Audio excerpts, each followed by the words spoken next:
it comes to beauty, we hear a lot, especially on the show, about lasers and various treatments that can help you look better with lasers, maybe even younger, right? Well, let's be honest, how many of us really know what these lasers do and how it is they work? Well, we are about to find out from Dr. Jain with Rejuvena Health and Aesthetics, and we are so glad you're here because it's true. I talk about this all the time and I go, actually, I don't really know what that means. So what are lasers used for? So lasers are used for many different things. When we talk about cosmetic use of lasers, we can use lasers to help with improving skin texture, skin tone, skin tightening. We can use it to help sculpt the body. We can use it for cellulite reduction.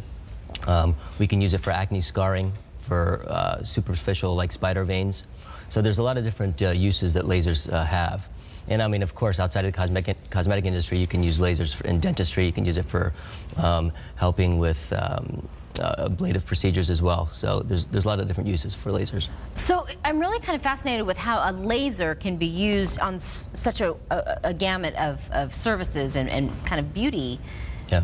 Beauty procedures. Yeah, it's because lasers use, they're basically light emitting devices that use different wavelengths of energy for different purposes, and basically depending upon, are you trying to affect texture, are you trying to affect color, are you trying to affect skin tightening, you know, whatever it is that you're going for, you can use those different parameters, different types of lasers, different wavelengths to address the specific need. Oh, so the different wavelength determines how you can use it and how effectively you can use it. Correct. Ah, okay, so you wouldn't use something that's like a really, I don't know if I'm using the right term, but like a long wavelength for the same thing that you would use with a short Correct, wavelength. Yeah. Is the longer the more aggressive?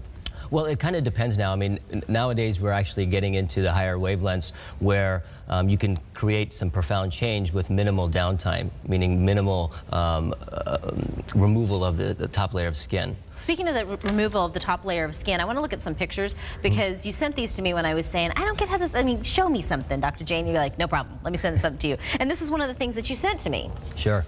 And so, you know, lasers, like in this particular case, we're using the lasers for a few different things. We're using it for affecting skin texture, skin tone. You can totally see the difference, like on those little skin parentheses. Yeah, so you have the lines that go between the nose and the mouth called the nasolabial folds, and there's no filler in this particular patient. It's just due to skin tightening, a skin tightening procedure. Then we use another type of laser for resurfacing the skin, a non-ablative laser, meaning that it doesn't actually physically remove the top layer of skin. So if we look at the other one, downtime. What are we seeing in the before? So in the second picture, you can see the hyperpigmentation spots, the dark spots that are on the left-hand side.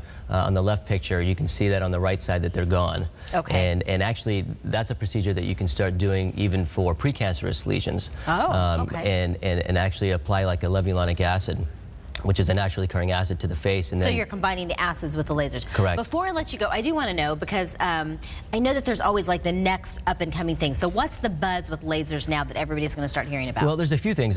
There's a local company called Metasys that's coming out with a device called liposonics, and it's currently going through FDA trials, but it's going to be using high intensity ultrasound to liquefy fat. Wow. And to help with body contouring. And then there's some more radio frequency based ablative procedures that are coming out where you can actually get some profound texture changes with minimal downtime. All right, well, very good.